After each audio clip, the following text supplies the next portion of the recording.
Voy a intentar recopilar el corazón,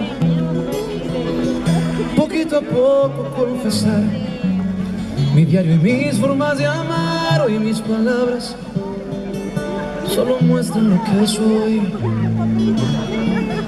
Soy tan complejo como un libro de teorías y tan sencillo si me pongo a hablar del sol.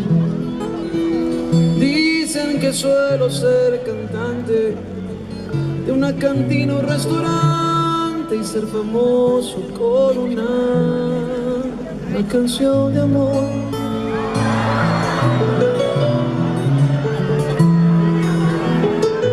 Me corto el pelo, un día me lo afeito ya, porque detesto peinarme. Y este tatuaje no es una cuestión de loco. Vendí juguetes en la calle, dormí en la playa y en el parque. Me enamoré de mi guitarra en un balcón. Tengo en un libro las palabras de mi madre y en el recuerdo de mi padre una oración. Me dieron tantas cosas buenas, me dieron alas y mil pruebas, me enseñaron siempre a pedir por favor.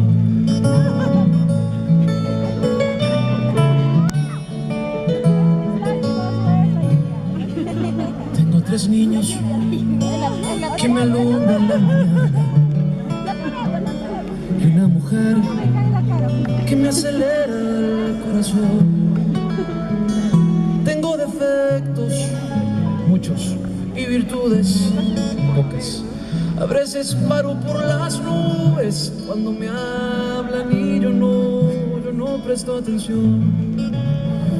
Y se desnudan sin temor mis alegrías y mis tristezas las descubro sin pudor. Hoy sigo siendo el amo y dueño de mis historias y mis sueños,